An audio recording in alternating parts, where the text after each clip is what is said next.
Welcome to The Explainer. Today, we are cracking wide open an incredible educational mystery, what's often called the Montessori secret. We're going to explore a methodology that completely transforms how we think about the early stages of cognitive development. We are focusing specifically on the secret of learning through highly specific sensory objects. Because rather than expecting a kid to just sit perfectly still and absorb information through hearing alone, this approach flips the script entirely. Okay, let's dive into this. So, can a simple, unassuming pink block actually teach a child complex geometry? I mean, when we as adults first hear a question like that, our instincts immediately tell us, no way, that sounds impossible. We're just so conditioned to believe that rigorous academic learning requires chalkboards, dense textbooks, complex formulas, and intense memorization. The idea that foundational math can be taught simply by handing a child a colored block, it feels totally counterintuitive. But that is exactly the mystery we're going to unravel together right out of the gate. How do everyday, simple-looking physical objects actually manage to bypass our traditional teaching methods and successfully unlock incredibly high-level academic concepts for young, developing minds? Section 1. The Secret of Toys, Hiding in Plain Sight. I want you to imagine walking into one of these classrooms. You look around, and scattered across the room, you just see a bunch of simple toys. Blocks, rods, wooden shapes.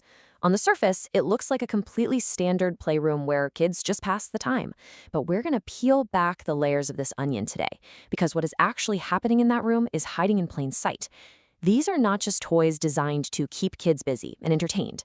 Oh no, what you're actually looking at is a meticulously engineered laboratory of complex concepts. Dr. Maria Montessori designed these materials with exact mathematical proportions. They are highly sophisticated, intentional apparatuses built specifically for decoding complex mathematical and spatial concepts right through the hands. Section 2. Rethinking Traditional Lectures, a Paradigm Shift. Let's slow down for just a second here and really think about what this means for education as we know it. We're talking about a massive, fundamental shift in how information is delivered to and absorbed by a learner. And this brilliantly illustrates the difference. In the traditional lecture format, the learning is almost entirely abstract and inherently passive. The student sits at a desk, listens to a teacher speak, and essentially just hopes the information sticks in their short-term memory. It's heavily reliant on auditory processing. But on the other hand, we have tactile exploration. This is incredibly concrete, hands-on, and intensely active. The learner is physically doing the work of understanding. They're moving, touching, and building actual neurological pathways through muscle memory. It pits the passive expectations of a traditional classroom directly against a dynamic, sensory-rich experience. Section 3. Exploring the sensory objects, decoding the cipher.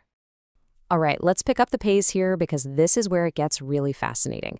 We are going to decode the specific tools used in this method and see exactly how they work their magic on the human brain. Based on our source material, we're focusing on 3 very specific sensory objects: red rods, pink blocks, and fat wooden cylinders.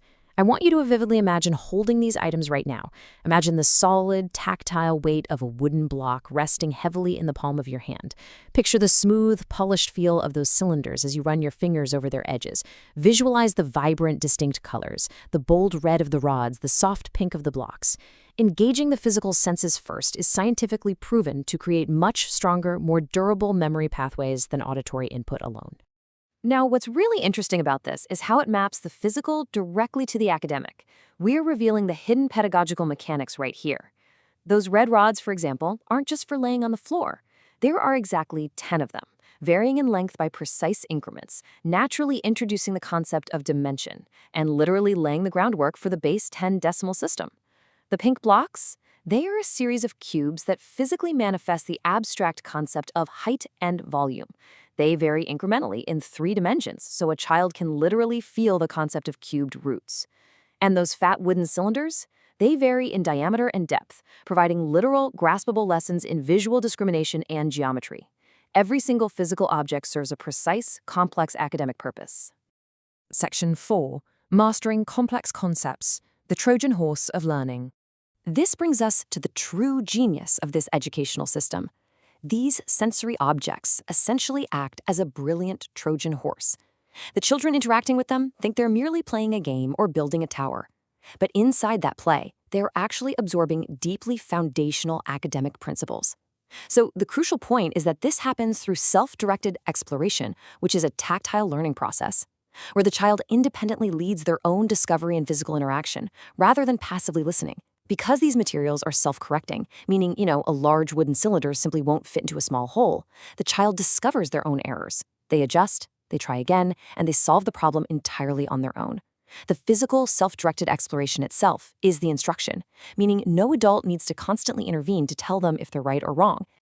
Let's see how this builds to our main takeaway today. Tactile exploration leads to self-directed mastery. By allowing a learner to physically manipulate these concepts, literally feeling the difference in dimension, weighing the geometric shapes in their own hands, this physical interaction effectively and entirely replaces abstract lectures. But there is a massive psychological benefit here as well. When a learner realizes they have mastered a complex concept with their own two hands, it builds profound, unshakable confidence. They don't just know the answer because a teacher told them to memorize it. They know the answer because they have physically proven it to themselves in the real world. It proves that you can teach incredibly high-level ideas by simply letting a learner get their hands on them. Which leaves us with this final, provocative question. If something as notoriously complex as geometry can be naturally mastered by a young child simply exploring fat wooden cylinders, what else are traditional lectures overcomplicating? Take a moment to think about your own life. Think about those corporate training seminars you sit through, or the dense, text-heavy college classes we've all endured. It really forces you to rethink how we approach learning and skill acquisition from the ground up, doesn't it? Perhaps we could all benefit from a little less talking and a little more tactile exploration. Thank you so much for joining me for this explainer, and I will leave you to ponder that thought.